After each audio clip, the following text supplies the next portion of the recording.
today we're going to be talking about the Flexi-Seal Protect Plus.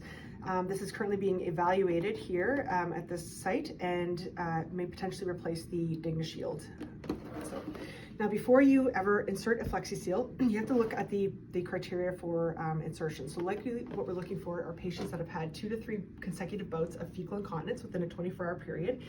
Perhaps a patient that has a suspected or confirmed C. diff, a patient that maybe has an injury or a wound in the perianal region or sacral region, or a patient that is being kept medically incontinent. You would insert this device.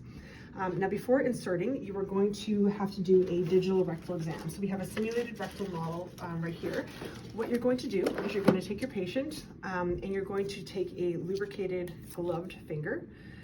You're going to insert your finger into the patient's rectum, and what you're doing is checking for a number of things. Number one, rectal tone, so how tight the sphincter is on your finger. If the rectal tone is poor or questionable, you're going to want to ensure that there's a rectal shelf, or that lip above the sphincter. If there's no shelf there, this device will not stay in, it will just be continuously expelled. So you do want to make sure that there is something for it to sit against. You're also going to do a complete 360 examination of the rectal vault in around the above the sphincter and a little bit up the vault wall. What you're checking for is any types of abnormalities. So it could be internal hemorrhoids, polyps, anything like that. If there's pre-existing ulcerations in there, do not use this device. As well, if there's anal bleeding, do not use this device. And if anal bleeding occurs while the device is in place, you're going to want to remove it as well. So lucky for us, our patient is a suitable candidate. So we're going to open up the Flexi-Seal. Inside, you're going to find a couple of different things. Right inside the cover, there's a quick little kind of cheat sheet. If you haven't put one in a while, it's a good little reference, as well as the complete instructions for use of the device. We have the collection bag. Okay, it comes with one collection bag. This bag is it's designed off an ostomy pouch, and it's a privacy bag, so it's completely opaque except for a viewing window on the side where you can monitor for volume as well as the appearance of stool. This bag also has a filter, so it may puff up if there's gas, but it will allow that gas to escape like a slow leak in a tire, and will contain any potential airborne pathogens as well as help to filter out the odor with the charcoal filter in there. You're going to find a little bag with these 4 little sachets they're called diamonds. You're going to drop all 4 of them into the mouth of the pouch. Now this is an optional addition to the product. You don't have to use it, but I would suggest that you do use it. The only time you would not use it is if you're monitoring the stool for blood, as it will turn the stool black. So when it comes in contact with the liquid, it kind of turns into a gel, and it is black with the charcoal in there that helps to reduce odor, and it will also help to reduce gas buildup within the pouch. Now when you are attaching this collection bag, this is a closed catheter system. So that means when there's no bag on here, this is closed and stool cannot come out. When the bag is on, it presses this little valve in, and stool can empty directly into the pouch with that. You're also going to notice there's some little indents here and a little cutout on the top. When we look closely at the bag, you can see there's a little nub on the top. That nub will line up with that cutout on top, and there's 2 little pins. Those pins are going to line up with the cutouts on the valve itself. To attach the bag, you're going to want to pull back the sides of the pouch to grip the sides of the flange. You cannot put this on with your hand flat against it. A lot of people try and do that and it won't work. You want to have this held back. You're going to line up those pins and insert the device, give it a little twist, and then let the spring-loaded action inside push that bag out. When you're removing it, it's very important that you give it a gentle push, a turn, and then allow the spring to unload the bag. If at any time you're forcing this, you're doing it wrong and you are running the risk of snapping off these little tabs, which will make the unit not function properly. Your bag will not stay on. So it's really important that you take that time to give that little push and turn, okay? Now, when you're removing and changing the bag, you just pull it off. There's a little silicone lip inside that's going to take off any excess stool that's on there. And there's a cap that comes as well. It's just cap that and then dispose of it as per your institution's protocols. So that is the bag. Now there's a beaded hanger here. So this is completely adjustable. And it's all plastic. There's no cloth or anything. So if it does get anything on it, you can clean it off easily. And there's also some stickers that come in the pack. Mine are missing from here. But there's little stickers, and they're kind of indicated to write the date on there. I usually recommend that you write the insertion date. This device can stay in for up to 29 consecutive days. At 29 days, it must be removed, and then it's a clinical decision as to whether you're going to reinsert another different Flexi-Seal or see how the patient does without a device in place. There's 2 syringes inside the container. There's a lure lock syringe and an end fit syringe. To insert and inflate the balloon, we're going to use the lure lock syringe, and inside there is a little clip. This little clip's used for medication administration, which we'll get to later, but for now, we're just going to attach this anywhere on this beaded hanger. It just kind of pushes through and snaps on so you don't lose it.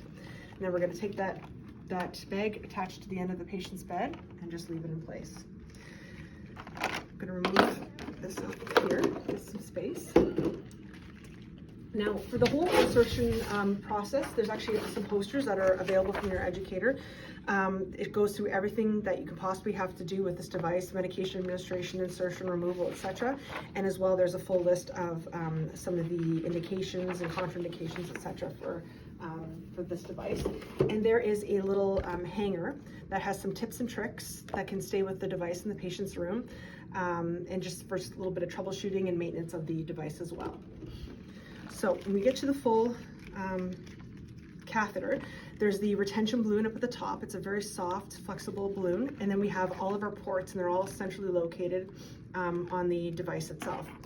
Before inflating the device, you're going to take your lure lock syringe. You're going to attach it to the 45 mil port. Okay, so it's marked less than or equal to 45 mils. We're going to attach that there, and we're going to withdraw any residual air that might be in that balloon from the packaging. During transportation, it's very common that air gets drawn through the silicone, so we want to make sure that's out. If you forget this step, your balloon will slowly deflate inside your patient's rectum, and you will have increased leakage. So before inserting the device, we're going to attach our syringe with water or saline. It can be tap water. It doesn't have to be sterile water or anything. You're going to attach that onto that 45 mil port. We're going to take our patient left-hand side, knees to chest as much as possible, or in a position where we can access the rectum. We're going to lubricate that balloon, and again, using gloves. You're going to search for this little blue pocket here. This blue pocket is what we call a finger pocket. You're just simply going to slide your finger inside that pocket, and then you're going to insert the device into the patient's rectum. And you want to insert so that you're up to about your second knuckle, okay, so that you're well past that sphincter that's in there. Now, if your patient has good rectal tone, you can immediately remove your finger and the balloon will stay in place. If their rectal tone is poor or questionable, then you can insert about 10 to 20 mils of fluid to give that balloon a little bit of bulk so it stays in there. We're then going to inflate the device, and we're going to watch this green button. When this balloon is at the optimal inflation volume for this individual patient, that green button is going to pop up. Okay.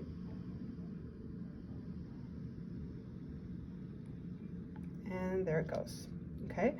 Now, if we continue inflating, what's going to happen is that red button is going to pop up, and we don't want that. Okay. If there's red, that means there's too much volume. At this point, we're going to turn our patient onto their back, give that balloon a gentle tug to make sure it's seated on the rectal floor. Double check to make sure our green button is popped and our red one isn't. We're going to detach and put that little safety cap on to the device. Now, every shift change, every time after your patient's been mobilized, you want to double check to make sure that that's seated properly, either by giving it a gentle tug or visually inspecting to see how far down that little black indicator is. And you're going to check this valve to make sure your green button is popped and your red is not. After inserting, you're going to want to put a generous coating of a zinc-based cream on the perianal region to protect that skin. You want to do this from day one. Don't wait until the skin is broken down because it's a lot harder to kind of get it under control than it is to prevent it. Ideally zinc-based. You can use petroleum-based if you don't have a zinc-based. Just keep in mind though that petroleum traps a lot of moisture against the skin and can cause some moisture-associated skin damage in around that region. When you're bathing your patient and cleansing your patient, because some seepage is normal, about 2 teaspoons a day, so you will get a little bit of kind of stool seepage around there. When you're cleansing the patient, you do not need to cleanse down to the skin. Just clean off any visible stool that's on the cream, and then reapply the cream to ensure that there's a generous coating there. Replacement bags come in a box of 5, okay, and they come with the diamonds as well, with the replacement pouches, okay, so it's that. Now, when we're talking about this product in terms of the balloon and the optimal volume and why this little valve is so important, what happens when the most common cause of leakage in these devices is when the balloon is actually overinflated. And unfortunately, what the instinct when we start to see leakage is to put more fluid into the balloon. And that's actually the opposite of what we want to do. Putting more fluid in increases the amount of pressure that's within here, and too much pressure can cause ulcerations, it can cause tissue necrosis, and it can cause a perforation, which can be fatal. So we want to make sure that we have the absolute minimum amount of water in there. The other thing that happens when this balloon is too full and there's too much pressure, it triggers something called anal sampling. And anal sampling is our body's ability to sense when there's something in the rectum and decide whether it's a liquid, a solid, or a gas. And when that happens, from these balloons, the body goes, oh, there's a solid, I need to get it out. So it starts peristalsis. And during peristalsis, what's going to happen? One of two things. The balloon is either going to be expelled, and then you're going to have to reinsert, or the balloon gets migrated up within the rectal vault, and that causes stool to be siphoned around it, and you're going to have leakage. So we always want to make sure that's seated, and this is at the proper volume. Now, patients can sit with this device in place for up to 2 hours at a time. You just need to make sure that they're not putting direct pressure on that verge where the tube comes out, because it will cause injury and it will cause excess leakage. When they're sitting, it's recommended that you take a blanket or something and kind of make a U under the patient's buttocks and thighs so that they're slightly elevated and that there's room for a stool to pass down through. Note that leakage while sitting, the incidence of leakage will likely increase. You can help to reduce it by adjusting the balloon volume as they sit, because when you sit, it changes the anatomy and it tends to put more pressure. So most patients, you'll have to withdraw a few mils of fluid to get that green button up and the red button down. So hopefully that makes sense. Now you can administer medication with this device and you can irrigate, and both are done through the irrigation and medication port. Okay, it's clearly marked and it's got a little purple thing on it. This purple is for the end-fit syringe, so your syringes are not interchangeable between the Luer and the end-fit ports. So this just helps prevent any overinflation of the balloon by accident when someone goes to irrigate. Now, there's no irrigation schedule or anything for this device. You irrigate as needed. So as long as there's stool flowing through and everything's working, you don't need to do anything. When stool starts to slow, or maybe it's thickening up and having a harder time moving through, that's when you might want to irrigate. So you're going to remove this little cap. You're going to take your end-fit syringe with just water or saline. You're going to attach that on and just push the minimum amount needed to kind of resume the flow. There's an lumen inside here that will travel up, and it allows the anything you're inserting in this device to be delivered directly into the rectum, and then it will empty out through the tubing into your collection bag. And just make sure you have enough room in your collection bag when it's all said and done for what's coming down. For medication administration, that's where we're going to need this little black clip that we put on the hanger. So we're just going to pop that off. And up at this end, we're going to take a look for this little black indicator. This indicator marks the lumen inside. Now this little clip is a two-part clip, so when we do one clip, it partially closes it. When we do this second clip, it fully closes it. And you'll also note that there's a little black square on that end. When we're doing medication administration, what we want to do is take that catheter and just kind of rotate it so that this black square is either to the left or right. It doesn't matter which side. And what we want to do is with the square on this clip, we want to line up the square on that clip with the square on that on the catheter and give it one click to partially close it. Okay? So this is going to partially close that drainage catheter, but keep that internal lumen open so that our medication can be administered. Now for medication administration, you will need two end-fit syringes, one for water or saline and one for your medication. So you're going to start with your water or saline. You're going to attach that syringe and you're just going to push 10 mils of fluid just to make sure that catheter is open and flushed out. You detach that. Then you're going to take your medication syringe or syringes and you're going to insert your medication. When you are doing the medication portion, you want to gently lift up the catheter to create a gentle J. We don't want a sharp L, okay? We want just a nice gentle J, and that's just going to help the flow of medication into the rectum and also to help it from draining out. So we just administer as needed. Now, when you're done administering the medication, you can put your saline or water back on, and you're supposed to push 30 mils of fluid.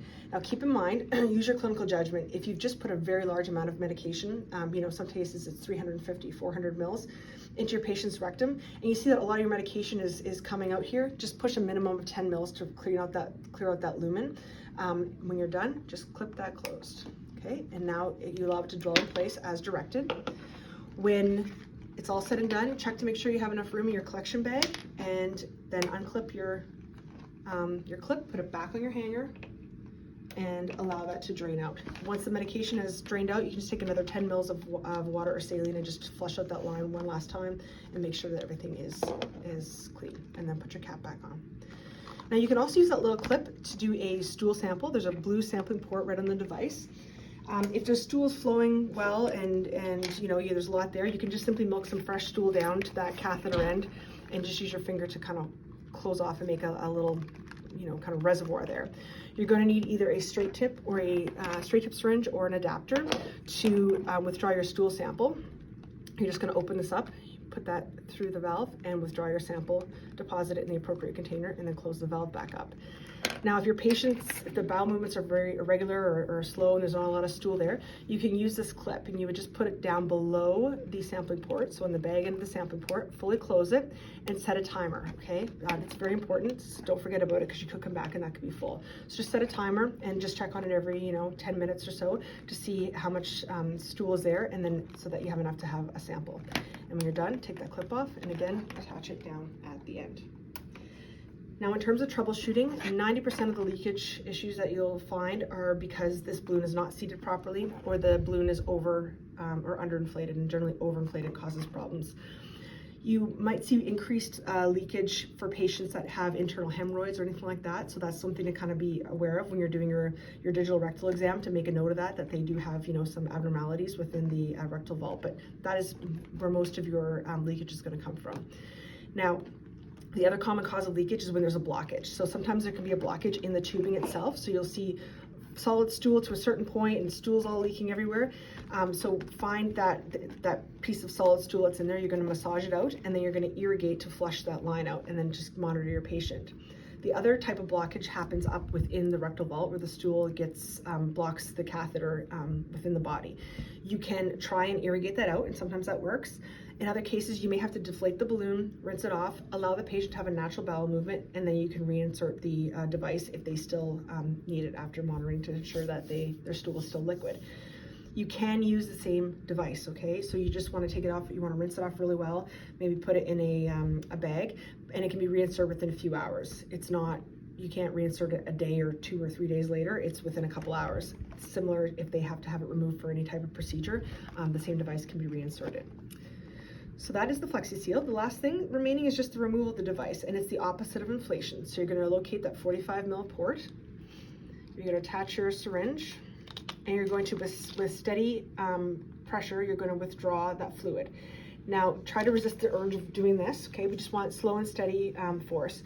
It does require some force to withdraw, and it is a slower process, but just slow and steady, and it will drain.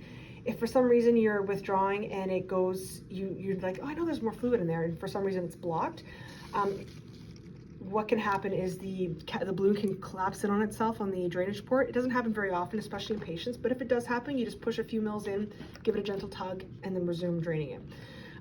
When the balloon has been drained, just give that a gentle tug, remove the device, and dispose of it as per your institution's protocol.